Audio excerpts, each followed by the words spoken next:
So let's talk about Jaden Daniels, because, the NFL, they've got a problem, and that problem is him. This is a guy who, in just a couple of seasons, has become this walking contradiction. On one hand, you've got this incredible, generational talent, the kind of guy who can put a team on his back and carry them right to an NFC Championship game. But on the other hand, he's a ticking time bomb. Every single highlight reel play feels like it's bringing him one step closer to disaster. I mean, just look at this. It's night and day. 2024, they go 12-5, they're in the NFC Championship game. Unreal. Fast forward 1 year, and it's a total train wreck. 5-12, and the season ends with him getting hurt. So you have to ask, right? How does that even happen? How do you go from the highest of highs to the lowest of lows that fast? Well, that's the problem, and we're gonna get into it. All right, so before we can really get into the collapse, we gotta talk about the rise. You have to understand just how good he was.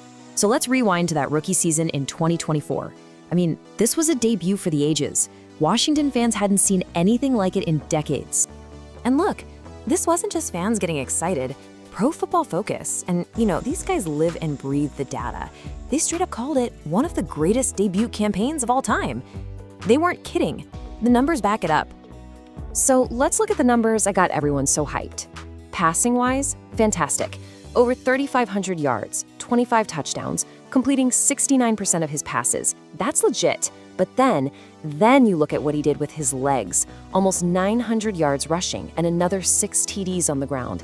See, he wasn't just a great quarterback. He was the offense, a total one-man show. Okay, let's just park on that rushing number for a second. 891 yards. Do you know what that is? That is the most rushing yards by a rookie QB ever in the history of the league. We're talking more than Michael Vick, more than Lamar Jackson, more than anybody. Ever. So how did he rack up all those yards? Well, look at this number, 148 rushing attempts. That's another rookie record. And this is key. He wasn't just running when plays broke down. No, the offense was built around him running the ball. And yeah, it was absolutely electric to watch. But it was also setting the stage for something dangerous. But here's the thing. All that success, it came with a price. And even while everyone was celebrating that unbelievable rookie year, the red flags were waving. Heck, they were there before he was even drafted. You could pull up pretty much any pre-draft scouting report and find the same thing. The talent? Off the charts. Nobody denied it. But the concerns? They were just as loud. He's 6'4", 210 pounds. Scouts kept calling it a glider's body, not a bulldozer's body. The phrase injury waiting to happen was everywhere. And remember, this is before the fact. These were the warnings from the very beginning.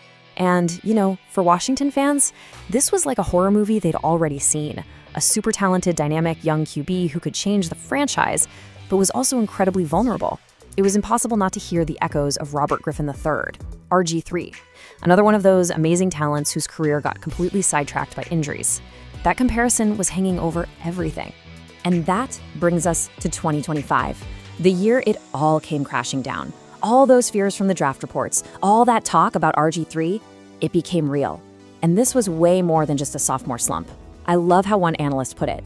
This was math meeting inevitability. And look, the season didn't even start that bad. They were 3-2, looking pretty decent, but then the wheels just completely fell off. An 8-game losing streak, other key guys started getting hurt, and then the game against Seattle, the whole thing just imploded. They finished 5-12, out of the playoffs, just a total disaster. And this is the moment that sums up the whole year.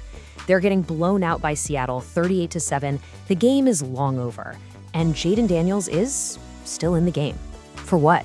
He takes a hit, dislocates his left elbow, season over. It's not just that he got hurt, it's how and when he got hurt that's so infuriating. So let's actually define the problem here, because it's not just, bad luck. Not even close. It's more like a perfect storm of bad decisions and risk. You've got 3 main parts to this problem: his body, the way he plays, and the coaching that let it all happen. Let's dig into each one.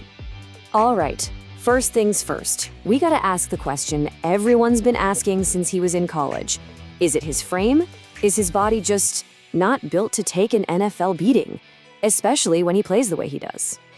And the answer really just comes down to basic physics. When you have a lighter, leaner frame like his, all the force from a big hit gets concentrated on smaller joints when you land funny. your elbows, your shoulders.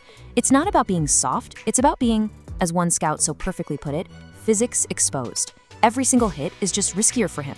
Okay, so we've established his body is part of the problem, but that's just piece number one. Now we gotta talk about his play style, because you have to wonder, is the thing that makes him so special, that incredible running ability, also the thing that's gonna destroy his career? This chart really puts it in perspective. These are the all-time rookie QBs with the most rushing attempts.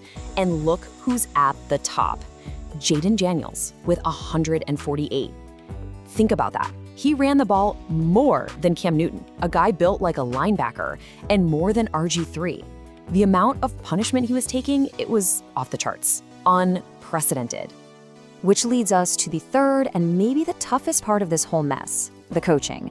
You know, at what point do you have to look at the organization and ask, why didn't you protect your guy, your most important player? I mean, the comparison is just, it's haunting. You go back to 2012 and RG3 gets left in that playoff game on that terrible field way too long. His career was never the same.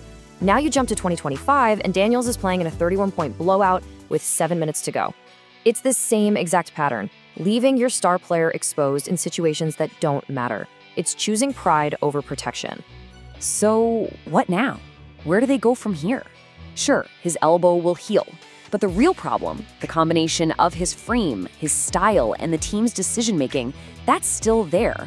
So what's the next move? You know, I saw a quote that just nailed it. Talent gets you drafted, durability keeps you here. And that's Jaden Daniels in a nutshell. He has literally all the talent you could ever want. But if he and the Commanders can't solve this durability puzzle, none of that talent is gonna matter. And that's really what it all boils down to, isn't it? What is his legacy going to be? Is he gonna be the guy, the generational talent who finally makes Washington a winner again? Or is he gonna be the next what-if story, the next great cautionary tale for the whole league? The answer to that question, it's not just about his career. It's about the future of the entire organization.